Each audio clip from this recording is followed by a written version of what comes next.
Cheesy the Podcast, presented by Just Cheesy Productions.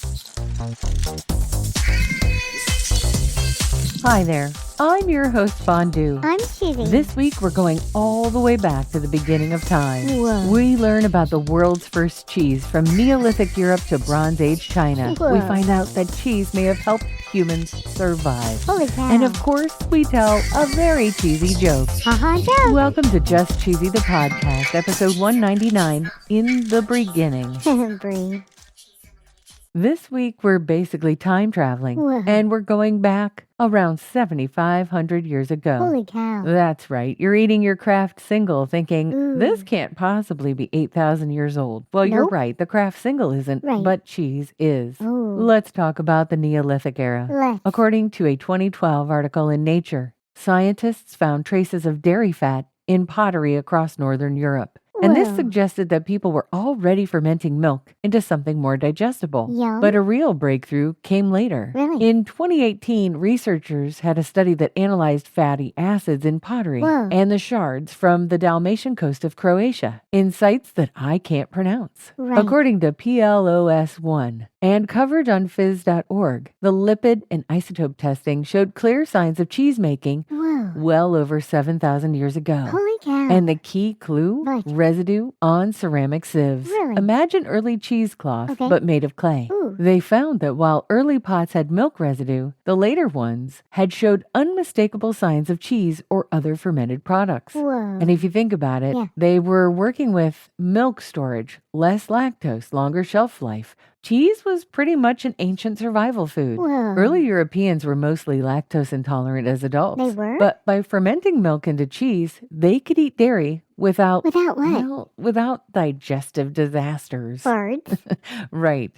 And according to the study, this lowered infant mortality Oh. and gave people portable protein. On a stick. Cheese literally helped communities survive and grow. Wow. Neolithic Cheese is not a sponsor. Nope. But if it was, the ad would go right here.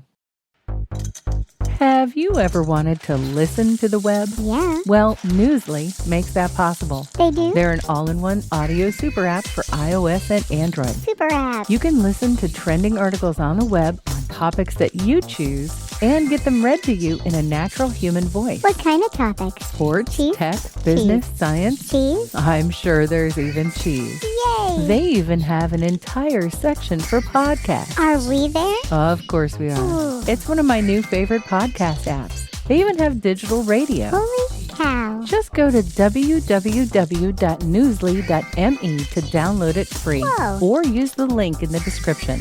If you use the promo code CHEESY, Cheesy. that'll get you 1 month free premium subscription. Yay. Newsly. Now, back to the podcast.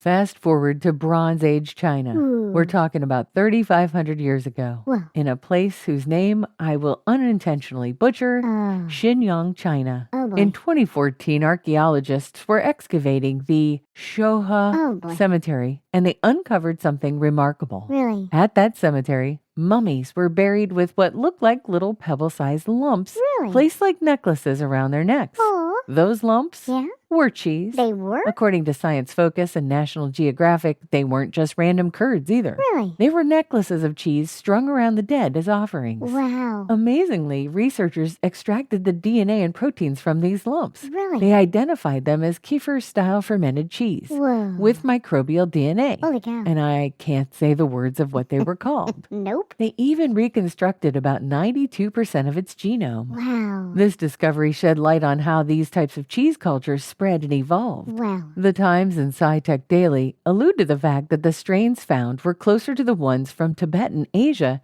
not the Caucasus. Oh, boy. And this is a region between the Black Sea and the Caspian Sea. Wow. And apparently this challenges the assumptions about kefir origins. Really? The fact that these cheese necklaces were actually intentionally buried Yeah? suggests that the people of the time prized cheese highly. Duh. And maybe it was as a sustenance for the afterlife. I'd take cheese with me, too. Right? Let's not forget about ancient Egypt. Okay. According to Smithsonian Magazine, and confirmed by chemical analysis, cheese residue was discovered in alabaster jars at a site dating around 3,200 years ago. Wow. And possibly even older, about 4,000 years ago, two murals depict cheese making. Of course. Egypt's people clearly valued cheese as a food, ritual, and offering. Just like us. Maybe that's why we eat cheese shaped like wedges. They do look a little bit like a pyramid. Okay. But realistically, the important point is, by the Bronze Age, cheese had already gone from a survival strategy to a cultural staple. Yeah. It was feeding populations in Europe, Whoa. carried in tombs in China, and placed on altars in Egypt. Yeah. Cheese was global before globalization was even popular. I'm ready for a joke, Fondue. Okay, what is a mummy's favorite cheese? I don't know. String cheese. Oh. It matches its wardrobe.